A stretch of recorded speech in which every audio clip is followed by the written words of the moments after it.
Hi, everyone, and thank you, Sasha, for the invitation. So Jack and Casey have both shown some really cool observational fault networks. So that's kind of done half my job here. Here, I'd like to show what numerical models can bring to the table in terms of our understanding of fault network development. First, to provide a little bit of background, we were originally more interested in how individual fault systems grew. These individual faults collectively make up a fault network. And now I think that the fault network is crucial for our understanding of growth. But this is just to provide some context in that we don't really even understand how individual faults grow. There are two potential models here. One of them is where the length of the fault and its maximum displacement both increase simultaneously through time. So if we were to look at a displacement length plot, we would expect this sort of linear trajectory because both are increasing at the same time. More recently, some studies based on the Timor Sea have noticed that actually the fault length may be fully established, so rapidly established early in rift history before then gaining displacement throughout time. So in a displacement length plot, rather than a linear growth, instead we see this under displaced displacement length, and then subsequently we get this vertical trajectory upwards as it gains displacement. And note how in both cases, the finite structure looks the same, even though they may have experienced different growth histories. So using observations, we will try and understand how faults grow. This is a really good example of an ancient fault network off the northwest shelf of Australia. This is a structural level at depth, and you can really see some nice fault geometries here.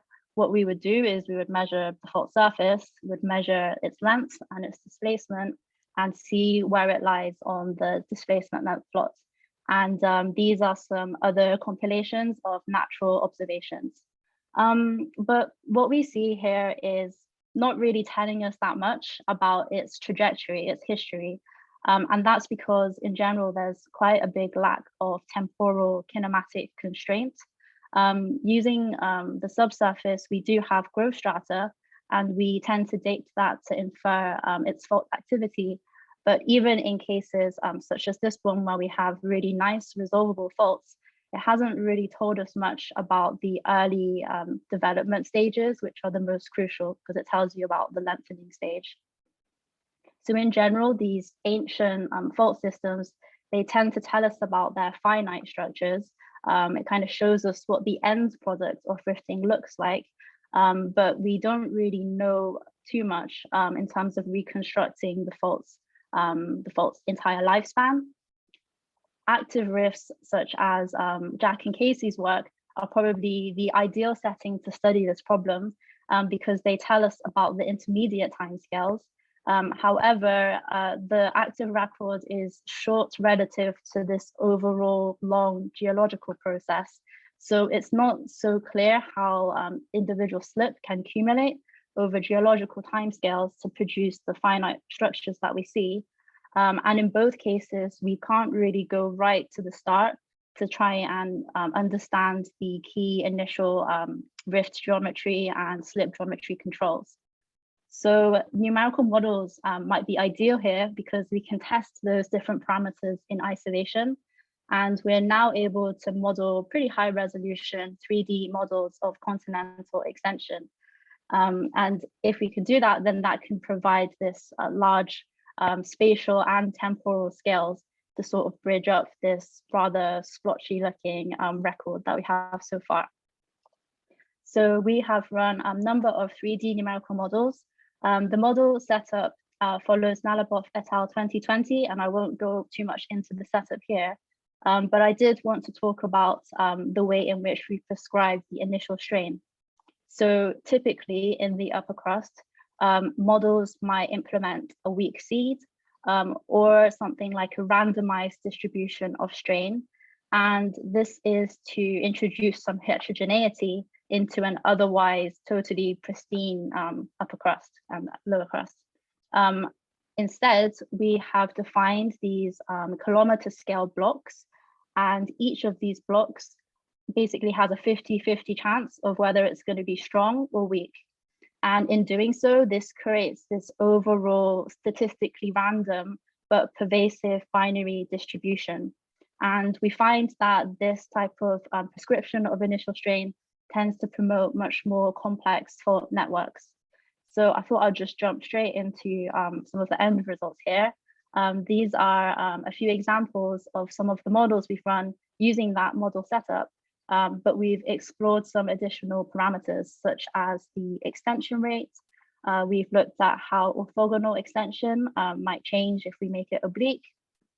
And we've also looked at how the friction angle and cohesion weaken over those initial strain values by a certain factor. And just to sort of make some first order comparisons, we feel like this looks pretty decent when you compare it to natural observations as well as analog models. This is in terms of the along strike variation in strain and also in trend. And we also see some interesting linkage and interaction with the adjacent structures. And this is quite significant because we never really knew whether the models, the inferred physics from the models actually produced anything like what we see in the observations. So this is quite encouraging, and it means that now we can take a look at these models and see what happens throughout time. So I'm going to use this model as an example. So what we have on the left here is the finite strain, which is the most comparable with our geological observations. In the middle panel here, we have the active strain. So that's like the incremental slip within a given time step.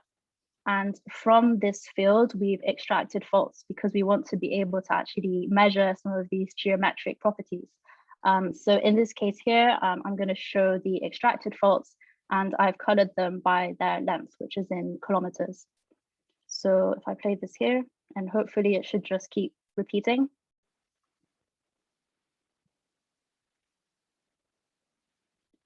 So I want to draw your attention first to the finite strain field. It seems like the distribution appears relatively the same throughout time. The only thing that's changing is the scale bar. So the magnitude is changing. It's increasing in a generally uniform manner. And this suggests that the fault patterns that we see at the end, they seem to be there from the onset of extension. And when we plot the displacement length properties of this model, this is what it looks like.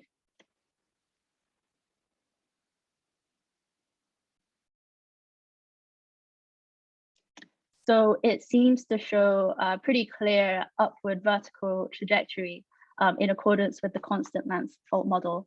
So in both cases, it seems to show that the fault pattern and its length had been established pretty early from the first resolvable time increment. And in the case of the model here, that is 100,000 years, and accrue upwards along consistent with the constant length model. What's pretty interesting is that the early fault network seems to plot below what we observe geologically. So it's about an order of magnitude below, and it seems to lie much closer to earthquake scaling ratios. So that's the ratio of slip to active rupture length.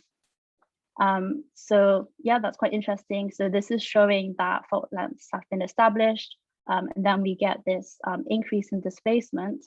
But some of you may have noticed that the active deformation field looked a lot more variable than what this is showing.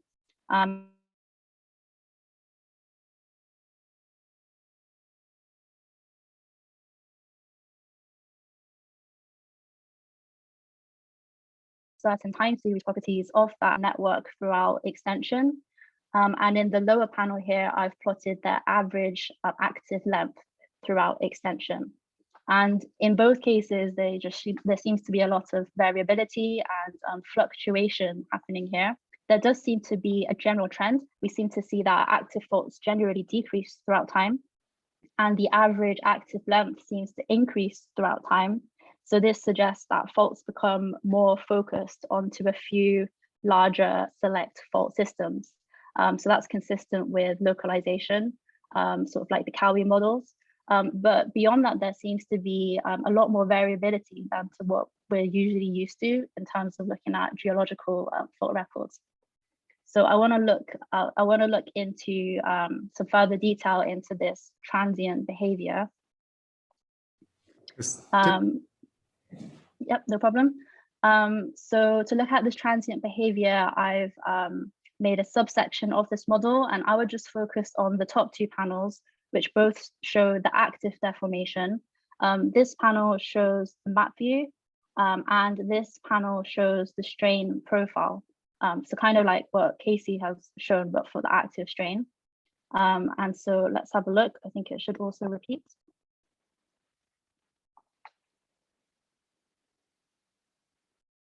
Yeah, so there are two main things that I'm noticing here. First, in the strain rate profile, there seems to be this sort of wavy, almost Mexican wave type behavior. So this is suggesting that there's strain migration along strike, which I guess is also consistent with what Casey is showing in the Corinth Rift. And so we also have in this map view a cross-strike migration. So especially when there appears to be changes in fault bends, such as here, we tend to see this repetitive interaction as faults sort of splay and interact and link with adjacent structures. And in both cases, the along strike and across strike migration, we think are indicative of competing stress interactions within the fault network. And this might not necessarily be revealed if we didn't study the fault network and just looked at a single structure. We find that from this migration, we tend to see two end member behavior of active deformation. So on one hand, we see this localized behavior where active deformation is localized across this continuous slip along the fault system. On the other hand, sometimes the active deformation is more distributed throughout the crust. So rather instead, you would see more segmented slip along portions of this overall fault system. And we find that those variations that we saw in the time series properties are reflective of this entire system sort of moving between this localized and continuous slip behavior towards more diffuse, distributed and segmented slip behavior. So yeah, in conclusion, we usually try to understand fault growth by making geometric measurements, but there's a lack of kinematically constrained data sets. We use numerical models which can sort of bridge those timescales, and we find that fault patterns are rapidly established. So there's this sort of cohesion from the onset of extension, and we find that that happens in the first 100 kiloyears, which is significantly earlier than other studies. Although we have subsequent displacement on those fault networks, that active deformation is actually highly transient, and we see a long and a cross-strike migration in all cases throughout extension. And we think this is indicative of competing stress interactions, which are only revealed through studying the interaction and studying an entire fault network. We find that this migration and transient behavior produces localized and distributed end member distributions, which might help us understand future seismic hazard analysis. And yep, I think that's it. I'd also wanted to mention that all of the model and the codes will be made available. And so if you're interested, feel free to email me. Thank you. Excellent. Thanks a lot, Sophie. So we have questions already. Following first. Hi, Sophie. So I've always, assumed that these numerical models are basically, showing us what we should expect to see in a homogeneous, actively deforming basement. But if we consider the presence of pre-existing structure, should we expect to see a perturbation in the growth patterns that you see? Like if you have a pre-existing weak zone that could localize more strain, then other areas you will likely not see this broadly distributed strain, right? So do you think there's a way to incorporate that, or do you have any thoughts on that? Yeah, so I think when we show the initial plastic strain, it's in doing this sort of initial distribution that we saw these complex interacting fault systems. So this suggests that the initial heterogeneity, that initial strain, does have a pretty significant impact on the subsequent fault patterns that we see. I think if we just use something like a single weak seed, this would give us a conjugate pair, but there wouldn't necessarily be that interaction. And therefore, we wouldn't necessarily see the fault patterns that we are seeing in the observations. So yeah, definitely, this is probably a good place to start, but you can for sure start playing around with the initial distribution, the initial heterogeneity, and see what impact it has on the fault patterns. Thank you. Okay, next question from Suzanne.